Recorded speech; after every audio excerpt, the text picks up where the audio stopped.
The sun was setting behind the high-rise buildings of the city, casting long shadows over the busy streets. The air buzzed with the sounds of ambulances and city life, a cacophony that underscored the relentless pace of the metropolitan. In the heart of this chaos stood a beacon of modern medicine, the Silverline Private Hospital, its glass facade reflecting the last rays of the sun. Emily Stanton, clad in her pale blue nurse's uniform, stepped out of the hospital's sliding doors, taking a much-needed break from her shift. The hospital was a world unto itself, a place where life and death danced a delicate tango, and Emily was one of its many dedicated dancers. Despite her youth and the relative inexperience her 24 years brought, she had quickly become known for her exceptional care and compassionate heart. As she sipped her coffee, her eyes wandered to the hospital entrance. There, against the sleek modernity of the hospital, sat a stark contrast. A frail, elderly woman, her clothes tattered and dirty, huddled in a small ball. She seemed out of place amidst the hustle of the well-dressed doctors and affluent visitors, a forgotten shadow in the city's luminescence. Emily's heart twinged. In the woman's eyes, she saw a deep well of loss and resignation. It was a look Emily had come to recognize in her short career, the silent, screaming plea of someone lost to the world. Setting her coffee aside, she approached the woman cautiously. "Hello, I'm Emily. Are you okay?" she asked gently, kneeling to meet the woman's eyes. The woman, taken aback, looked up. Her eyes, cloudy with age and fatigue, flickered with a hint of surprise. "I'm just resting a bit," she murmured, her voice a raspy whisper. Emily noticed the woman's hands, gnarled and trembling, clutching a small, worn photograph. "Can I help you with anything? Maybe get you something to eat?" she'd offered. Just then, laughter and harsh words cut through the air. A group of Emily's colleagues, led by the tall figure of Dr. Richard Evans, walked past. Dr. Evans, known for his surgical prowess and equally for his disdain towards those he deemed beneath him, sneered at the scene. "Playing this thing again, Emily? This isn't a charity house. Some people should learn their place," he commented, his voice dripping with derision. The group's laughter stung, but Emily's focus remained on the woman. "Ignore them," she whispered. "Let me help you." The woman's eyes softened, a fragile smile creasing her weathered face. "Thank you, dear," she said, a flicker of warmth in her otherwise desolate expression. For the next hour, Emily sat with the woman, whom she learned was named Margaret Reed. As they talked, Emily felt a profound connection, a shared understanding of what it meant to be overlooked, to be considered less by those who couldn't see beyond their own world. As the chapter closes, Emily makes a decision that would alter the course of both their lives. She vows to help Margaret, not just tonight, but for as long as she could. Unbeknownst to her, this decision sets in motion a series of events that would challenge her beliefs, test her strength, and lead her to discover the profound impact of kindness in a world often too busy to care. In the fading light of the day, as Emily walked back into the hospital, a renewed sense of purpose filled her. She knew the road ahead would be challenging, but something deep within told her it was the right path. And with this, a story of compassion, resilience, and human connection began to unfold. In the days that followed, Emily's encounter with Margaret Reed became a ripple in the otherwise undisturbed pond of the Silverline Private Hospital. Word of her kindness and the mockery it attracted spread through the hospital corridors like wildfire. Whispers followed her as she navigated the stereo halls, and snickers echoed behind closed doors. Despite the rising tide of ridicule, Emily's resolve only strengthened. Each day during her breaks, she would find Margaret at the entrance, each meeting deepening the bond between the young nurse and the elderly woman. She brought Margaret food, sometimes a spare blanket, and often just her company, a lifeline in the lonely world Margaret inhabited. One afternoon, as Emily sat with Margaret, sharing stories over sandwiches, Dr. Richard Evans passed by once more. His presence was like a cold shadow, chilling the warm moment between the two women. "Still wasting your time, Nurse Stanton?" he taunted, his voice laced with contempt. "This hospital serves the elite, not the indigent." Emily looked up, her eyes meeting his. There was a fire in them, a silent defiance that took Dr. Evans by surprise. "Everyone deserves kindness, Dr. Evans," Emily replied calmly. "Margaret is a human being, just like any of your patients inside." Dr. Evans scoffed, his eyes narrowing. "Don't be naive, Emily. People like her," he gestured disdainfully towards Margaret, "are beyond help. You're just delaying the inevitable." With that, he strode away, leaving a cold silence in his wake. Emily turned back to Margaret, who had been quietly observing the exchange. "Don't mind him, Margaret," Emily said softly, squeezing her hand. "You matter, and I'm here for you." Margaret's eyes glistened with unshed tears. "You're an angel in this heartless world," she whispered. The chapter then shifts to Emily's life inside the hospital. Despite being a beacon of medical excellence, Silverline was a world divided by invisible lines between the haves and the have-nots, the powerful and the powerless. Emily, with her modest background and empathetic nature, often found herself on the wrong side of these lines. But it was not just Dr. Evans who looked down upon her actions. Even some of her fellow nurses questioned her dedication to Margaret. "Why bother with someone who doesn't even belong here?" one asked during a lunch break. "You're just inviting trouble." Yet amidst the cynicism, there were those who supported her. Nurse Anna, a kindred spirit, admired Emily's tenacity. "Don't listen to them, Emily," she encouraged. "You're doing something wonderful. It takes courage to stand up for what's right." As the chapter draws to a close, Emily reflects on her journey. She realized that her path was fraught with challenges, but it was a path she chose willingly. In helping Margaret, she was not just offering aid to a forgotten soul. She was fighting a silent battle against the apathy and arrogance that sometimes plagued the hallowed halls of Silverline. Lying in her small apartment, staring at the ceiling, Emily felt a sense of purpose she had never known before. In her heart, she knew that this was just the beginning. A storm was brewing on the horizon, and she was at its center, a beacon of mercy in a world often blinded by its own mockery. Emily falling asleep, a determined, peaceful expression on her face. Her dreams were filled with visions of a better world, a world where kindness reigned supreme, and every life, no matter how small or forgotten, was valued. The sun was setting, casting a golden hue over the bustling city as Emily sat beside Margaret at their usual spot near the hospital entrance. Today was different.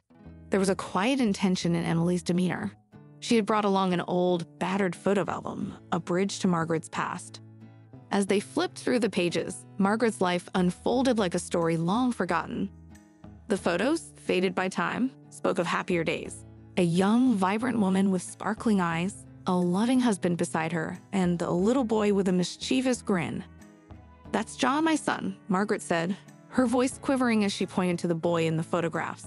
"He was everything to me, but life can be a cruel journey." Emily listened, her heart heavy with the weight of Margaret's words. Margaret recounted her tale, a story of love, loss, and the unforgiving tides of fate. After her husband's untimely death, life had taken a harsh turn. Financial woes crept in, leading to a downward spiral that eventually left her alone and homeless. "And John?" Emily asked gently. Margaret's eyes clouded with sorrow. "He left for college and never looked back. I couldn't burden him with my struggles, and with time, the distance just grew." There was a profound sadness in Margaret's acceptance of her fate, a resignation that spoke volumes of her unspoken pain and sacrifice. Emily felt a surge of emotion, her heart aching for the lonely figure who had lost everything yet asked for nothing. The chapter then shifts to Emily's reflections on her own life. Margaret's story had opened a window to a world Emily had never known. She realized how easily life could take unexpected turns, leaving even the strongest souls adrift in its wake. Emily's thoughts were interrupted by the arrival of Dr. Evans. He paused, looking at the photo album curiously. For a brief moment, Emily saw a flicker of something different in his eyes. Was it empathy? "Learning about our patients' backgrounds is crucial," he said, his voice softer than usual. "But don't get too attached. It's a fine line, Nurse Stanton." Emily nodded, understanding the wisdom in his words, yet feeling a growing resolve within her. She wasn't just learning about a patient. She was discovering the human story behind the face of homelessness, a narrative often ignored. As night fell, Emily escorted Margaret to a nearby shelter, promising to return the next day. Walking back to her apartment, she couldn't shake the feeling that this was more than just a chance encounter. There was a purpose in her path, a calling that went beyond her duties as a nurse. Emily lying in her bed, her mind racing with thoughts of Margaret and John, the son who was out there somewhere, unaware of his mother's plight. A plan began to form in her mind, a hope to reunite this broken family. She knew it was a daunting task, laden with uncertainty, but something deep within her whispered that it was a journey worth taking. In the quiet of the night, Emily made a silent vow. She would do everything in her power to bridge the gap between Margaret and John. This was more than just a promise to a patient. It was a commitment to humanity, a pledge to heal not just the body, but also the soul. The morning light streamed through the high windows of the hospital, casting a warm glow on the polished floors. Emily was halfway through her shift, her thoughts intermittently drifting to Margaret and the plan forming in her mind. Amidst the routine bustle, she barely noticed the arrival of a new figure, a man, impeccably dressed, exuding an air of authority and purpose. He was John Reed, though Emily didn't know it yet. He strode through the corridors with a sense of urgency, heading towards the administrative wing for a meeting. His presence turned heads, whispers echoing in his wake. He was, after all, a man of significance, his company a potential benefactor to the hospital. Emily, preoccupied with her duties, missed his entrance. It wasn't until later, during her brief lunch break, that fate orchestrated their first encounter. She was returning to the nurse's station when she bumped into him, momentarily losing balance. "I'm so sorry," Emily stammered, steadying herself. John Reed looked at her, his expression softening. "No harm done," he said, his voice unexpectedly gentle. Their interaction was brief, but something in Emily's demeanor caught John's attention. Maybe it was her compassionate eyes or the genuine warmth in her apology, but he found himself momentarily captivated. Emily, unaware of who he was, continued with her day. It was during her afternoon rounds that she saw him again, this time in a more formal setting. He was in deep discussion with the hospital's director and Dr. Evans. Her heart skipped a beat. Could this be the John Reed, Margaret's long-lost son? The realization hit her like a wave. This was the opportunity she'd been hoping for, a chance to bring a son back to his mother. But the timing wasn't right. The men were engrossed in their conversation, and Emily knew it wasn't her place to interrupt. Throughout the day, Emily wrestled with her thoughts. How could she approach John Reed? What would she say? The weight of the responsibility felt overwhelming, yet there was a fire of determination burning within her. As the day drew to a close, fate intervened. John, having concluded his meetings, found himself wandering the corridors, his mind heavy with thoughts.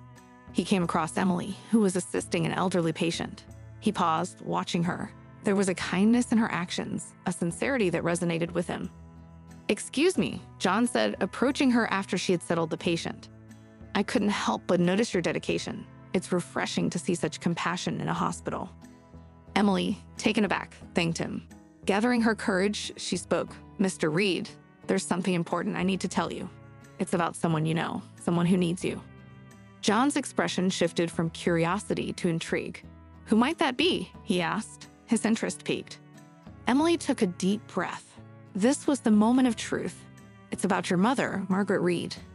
With John Reed's reaction, a mixture of shock, disbelief, and a dawning realization, Emily's words had opened a door to a past he had long closed, igniting a myriad of emotions. The stage was set for a journey of reconciliation, and Emily, with her compassionate heart, had just taken the first step in mending a fractured family. In the quiet confines of a small, dimly lit room, Emily watched as a myriad of emotions played across John Reed's face. Shock, confusion, and a hint of long-buried pain surfaced as he processed her revelation. The room, filled with the soft beeping of machines and the muted sounds of the hospital, felt like a world apart. "It's been years." John's voice trailed off, his eyes reflecting a storm of thoughts. "How is she? Where is she?" The questions poured out, each laced with a tinge of desperation and regret. Emily, her heart aching for both mother and son, gently explained Margaret's situation. "She's been living on the streets, Mr. Reed. It's been hard for her, especially with her health declining." John's face crumpled slightly, the image of his mother, frail and alone, striking a chord. "I had no idea," he whispered, a blend of guilt and sorrow in his voice. Emily reached out, her touch light on his arm. "She's here at the hospital. She talks about you, She still cares, despite everything." John's eyes, clouded with memories, met Emily's. "Can you take me to her?" The walk to Margaret's room was a journey of its own. John's footsteps echoed in the corridor, each step a hesitant advance towards a past he had left behind. Emily, walking beside him, offered a silent support, her presence a soothing balm to the turmoil within him. As they neared the room, John's pace slowed. Emily sensed his apprehension, the fear of facing a reality he had long evaded. "It's okay," she whispered, her words more felt than heard. Margaret lay in bed, her face etched with lines of age and hardship. The sight of her, so vulnerable and worn, struck John like a physical blow. Tears, unbidden, welled in his eyes as he took in the sight of his mother, a stark contrast to the vibrant woman he remembered. "Mom," he choked out, the word a whisper of countless emotions. Margaret's eyes fluttered open, and for a moment, there was only silence. Then, a spark of recognition, a flicker of surprise, and a well of emotion overflowed as she whispered, "John?" The reunion was a tapestry of tears, words of regret, and shared memories. Emily stood back, a silent observer to this intimate moment, her heart full at the sight of their reconciliation. As the hours passed, John learned of his mother's life, the trials she faced, and the strength she harbored. He shared his own journey, the successes that felt so hollow now in the face of this raw, emotional truth. Emily watched his mother and son reconnected, the bonds of love slowly mending the fractures of time and distance. In this small hospital room, they shared laughter and tears, piecing together the fragments of a relationship long neglected. When Emily finally left them, the night had settled in, a blanket of stars watching over the world. She felt a sense of accomplishment, a warmth that came from witnessing the power of compassion and the resilience of love. With Emily reflecting on the day's events, her heart lighter, yet heavy with the knowledge of Margaret's fading health, she realized that her role in their lives was not over, it was just beginning. She had bridged broken bonds, but now she needed to nurture this newfound connection to support them in the days to come. As dawn broke over the city, casting a golden hue across the skyline, Emily Stanton began her day with a feeling of profound purpose. The hospital, a bustling hub of activity, seemed more alive than ever to her. She walked through the halls, her steps light, her mind replaying the emotional reunion of John and Margaret Reed. Entering Margaret's room, Emily found her resting, a frail figure enveloped in the soft light filtering through the window. John was there too, seated beside the bed, holding his mother's hand. The room was filled with a serene quiet, a stark contrast to the cacophony of the hospital outside. "Good morning," Emily greeted, her voice gentle. John looked up, his eyes tired but bright with newfound hope. "Good morning, Emily. Thank you for coming early." Emily smiled, checking Margaret's vitals and adjusting her medications. The elderly woman stirred, her eyes fluttering open to gaze at her son and Emily. "Good morning, my dears," she murmured, her voice weak but warm. The morning passed in quiet conversation. Margaret shared stories of John's childhood, each tale woven with love and nostalgia. John listened, his expression a mix of amusement and regret, cherishing these moments that bridged the gap of years lost. As Emily tended to Margaret, her touch gentle and assured, she couldn't help but notice the change in the room's atmosphere. There was an air of healing, not just of the body, but of hearts and souls. Margaret's health was fragile, her body battling the wear of time, but her spirit was resilient, strengthened by the presence of her son. John, on his part, was transformed. The businessman facade had fallen away, revealing a son yearning for connection, for forgiveness, for a chance to make things right.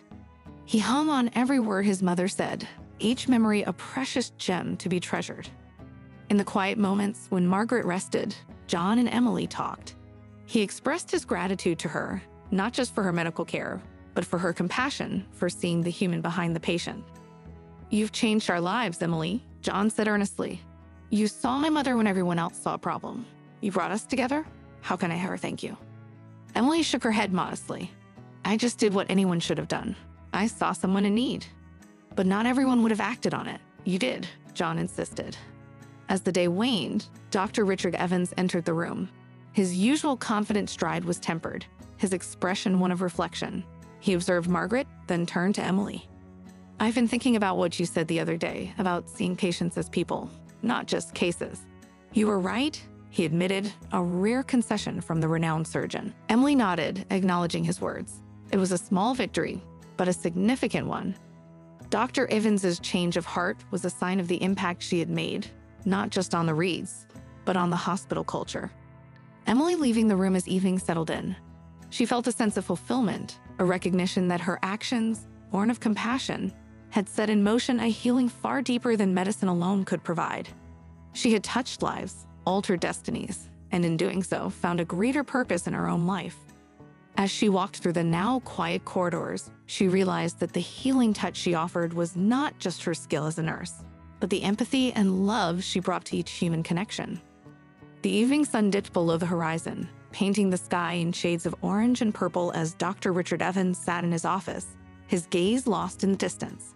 The walls, adorned with his numerous accolades, seemed to shrink around him, making the room feel smaller, more introspective.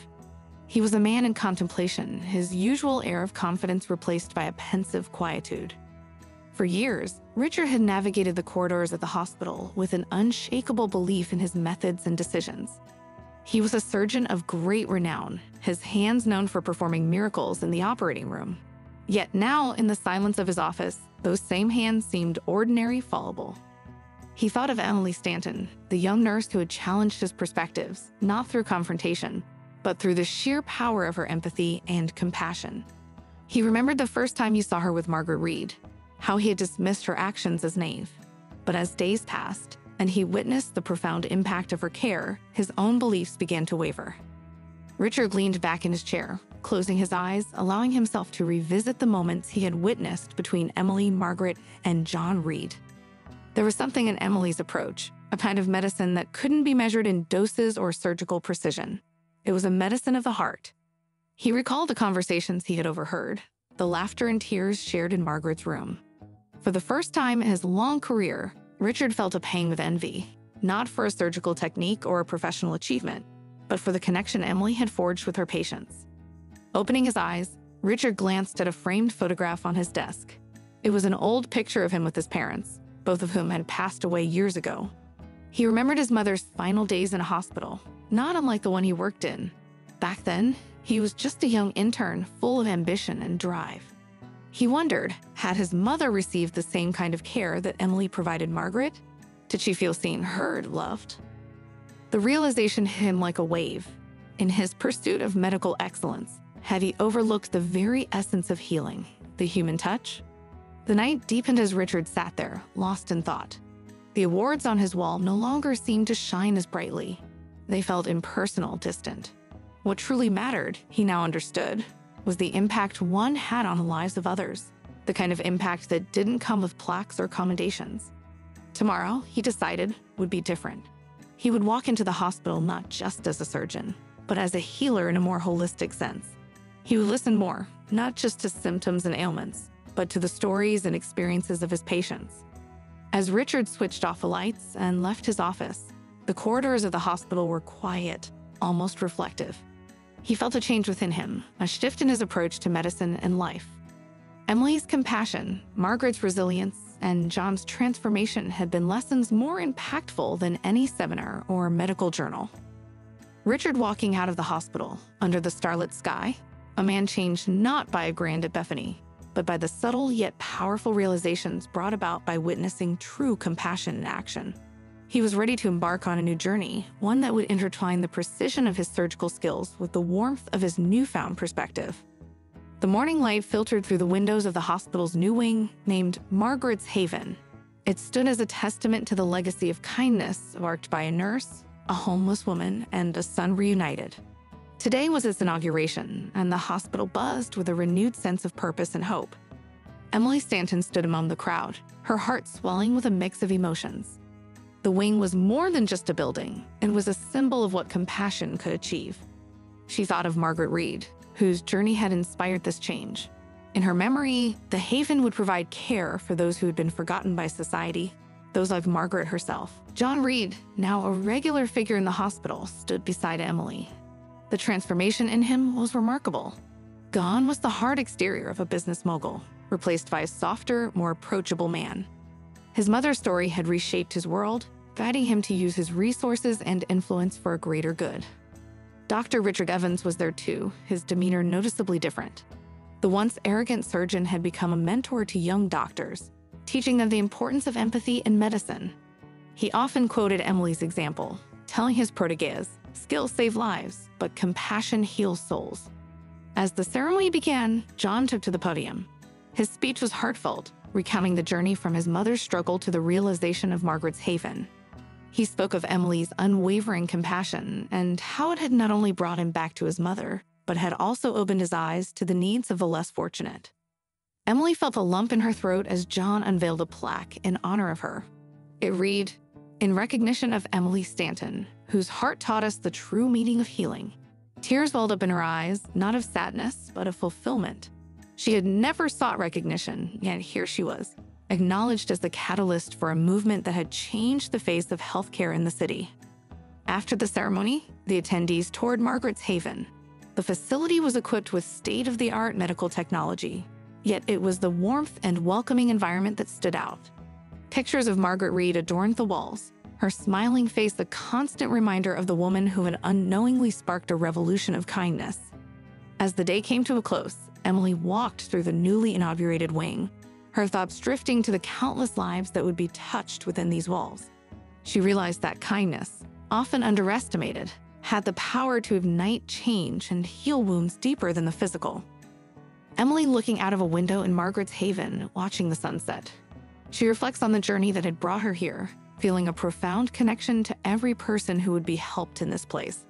She'd understood now that her actions, born from a simple act of kindness towards an elderly, homeless woman, had rippled outwards, creating a legacy that would endure.